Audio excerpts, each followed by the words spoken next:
Governor, please come and regale us.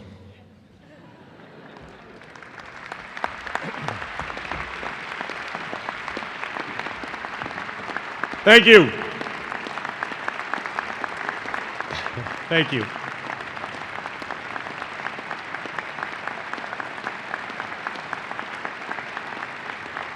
I love William and Mary.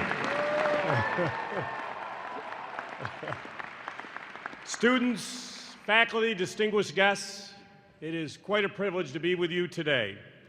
I would first like to recognize the First Lady of the Commonwealth, my best friend and wife of 25 years, my wife Dorothy McAuliffe, who is here with us today.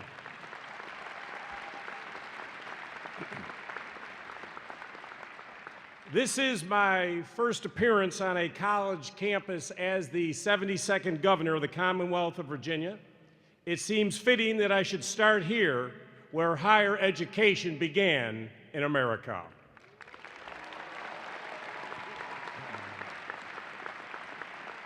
I want to thank President Reevely for presenting me with his honorary degree, as well as Rector Todd Stottlemyre for giving me the opportunity to celebrate the founding of this incredible institution with you.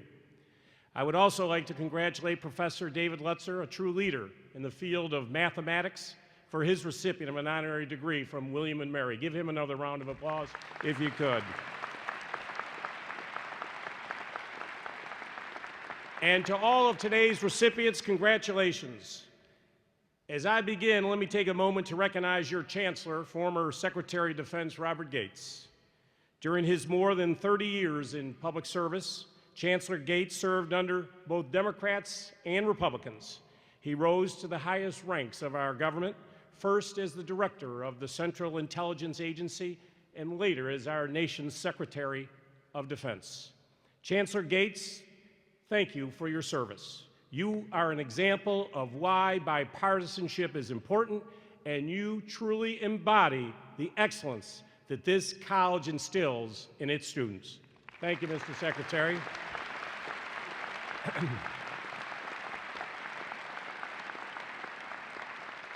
And what a college it is. As the second oldest in the country, the College of William and Mary was established when Virginia was still a colony and America was simply a dream. And during that long history, you have built and, more importantly, sustained a reputation for being one of our nation's most prestigious institutions of higher education. Graduates include U.S. Presidents Thomas Jefferson, James Monroe, and John Tyler, who all walked these halls before leading our great nation. With more than 30 governors, 40 members of Congress, 2 speakers of the House, our current FBI director, and 1 Daily Show host, I can understand why William and Mary is called the alma mater of our nation.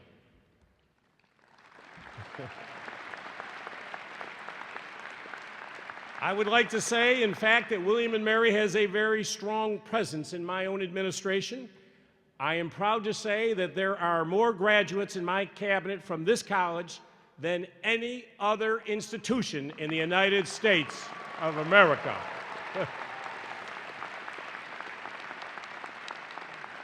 Including my Chief of Staff, Paul Reagan, who was here, a graduate of 1982. Paul, please stand and be recognized. And the First Lady's Chief of Staff, Lincoln Saunders, class of '06. Lincoln, please stand and be recognized. With tomorrow being the 321st anniversary of King William and Queen Mary issuing a royal charter officially founding the college, I thought it would be fitting to outline what makes this institution so special. It's not just its notable graduates, although the list is very impressive. It's the college's commitment to public service and community engagement that sets it apart from many others. William and Mary is not an institution that rests on its laurels or is satisfied with celebrating only its past. It's a place that constantly grows and constantly renews itself. A recent report by the Aspen Institute and Washington Monthly noted that William & Mary is the country's top university for fostering careers in public service, and it consistently ranks as one of our nation's leading producers of Peace Corps volunteers. In fact, William & Mary students engage in more than 333,000 hours of service work per year, because you understand that by giving back to your community, you become better citizens and better leaders. You also understand that providing access to high-quality education is beneficial to every member of our society. That is why the William & Mary Promise is so important. Launched last April, this new initiative seeks to make the cost of college more predictable, while at the same time ensuring that William & Mary maintains its distinctive public Ivy reputation. By providing tuition guarantees for in-state students, increased affordability for middle-class families, additional slots for Virginia undergraduates, and more resources to maintain excellent faculty, the William & Mary Promise will help ensure that more students have greater access to this unique college. The public-private partnership will serve as a model to universities all over the country. It shows that by working together, we can make high-quality education affordable and costs more predictable for all of Virginia's families. The William & Mary Promise is a testament to the innovative spirit of the college's leadership and your determination to extend the benefits of higher education to all. President Reevely, Rector Stottlemyre, thank you for your leadership in this regard.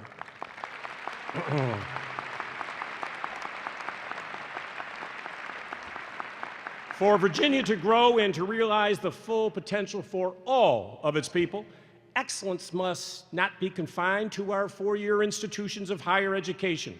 We must also insist on excellence at every level of our education process. That is why I have placed such a strong focus on the community colleges. As was mentioned, I'm proud to say I'm the first governor to visit all 23 of our community colleges in the Commonwealth. They are our engines for workforce development. We must also work with state and local governments as well as the private sector and faith communities to increase our access to pre-K education. Research has shown that the brain between birth and 3 years old is developed 80%. If that's the case, let's not be picking winners and losers at birth. Let's not depend on a child's zip code or his parents' financial condition to set them on a path for success. Let us work together over the next 4 years to make sure every child in the Commonwealth of Virginia can have access to a pre-K education.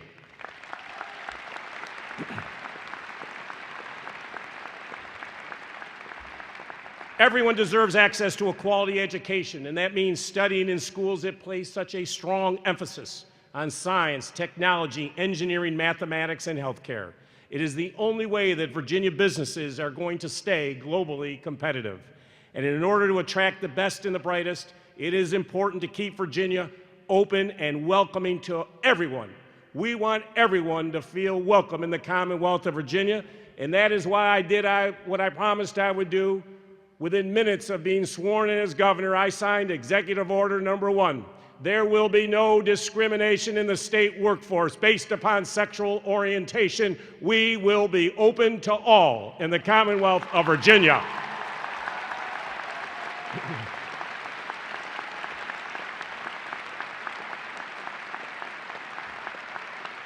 It is also why I believe that those who have been brought to this country at a young age, who have grown up here, and who have stayed out of trouble, should absolutely have the same opportunities to get a good education as everyone else. And although, unfortunately, legislation is now stalled, I hope that during my 4 years in governorship that I will sign the Virginia Dream Act and open education to every child here.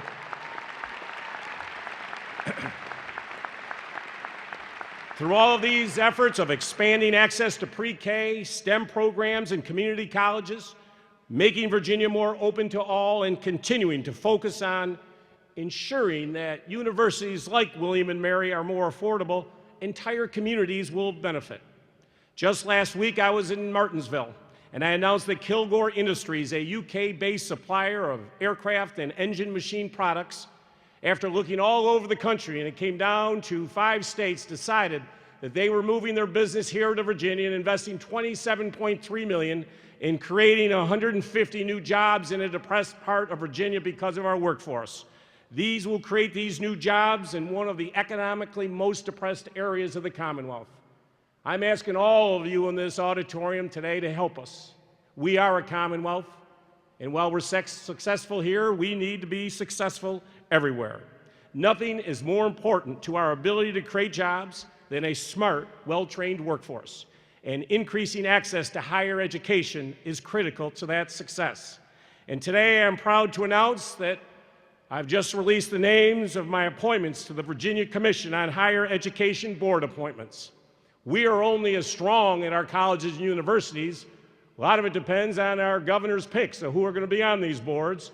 So I've decided that we're going to have a board make the recommendations to me, and the president of Virginia Tech, Charles Steger, will serve as chair. I am proud to announce that the other members will be Jeff Trammell, the former rector right here at William and Mary, a proud alumnus, Leonard Sandbridge, who is an advisor of the University of Virginia, Eva Hardy, who has served on numerous education boards, and Congressman Bobby Scott's Chief of Staff, Joni Ivey.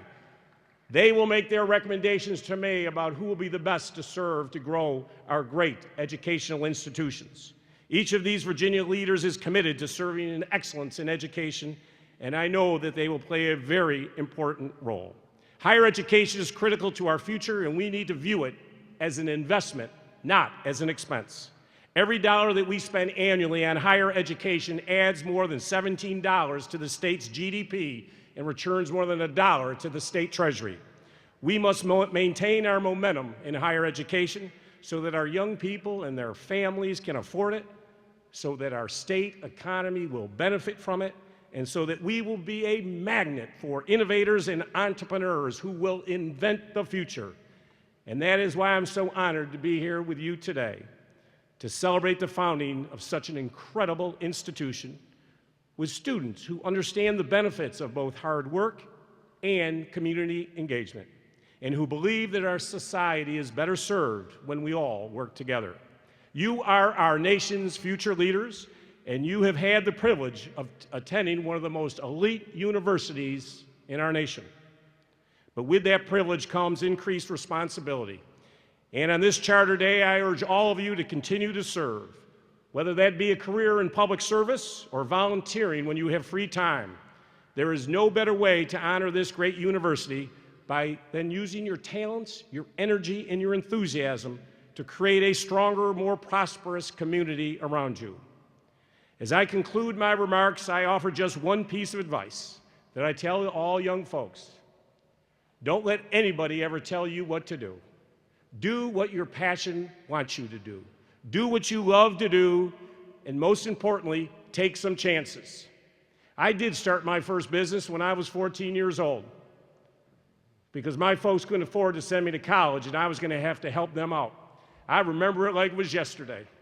I started sealing driveways. I had a little wagon. I said, I need to go big and do parking lots.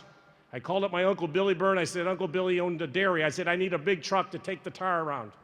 He said, we got an old graveyard of old trucks, Terry. We'll go out to North Syracuse one day. I said, no, Uncle Billy, I'm going today. He said, I'm busy today. I went out, found a bunch of old trucks, fixed them up.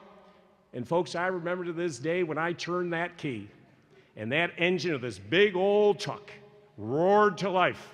I am 15 years old. I drove that truck home on Interstate 81 past the North Syracuse State Trooper substation. I was hitting the horn. I was waving. I didn't have a driver's license. There were no license plates on that truck, but folks, I was an entrepreneur and I was on my way. I want you to have those same experiences that young Terry McAuliffe had. Take risks, take chances. You're going to fail. I tell my cabinet every day, the only way I'm going to be disappointed in you is if you're not innovating, if you're not taking risks. Push the edge. You're going to fail. You're going to get knocked down. 4 years ago, I ran for governor, and I got crushed. It happens. But you know what, folks? I got out of bed the next day, I dusted myself off, and I went right back to work. And that's the reason I'm standing here today as the 72nd governor of the Commonwealth of Virginia. Take chances, you're going to get necked down, get right back up and get right back in that arena. Thank you very much for this great degree.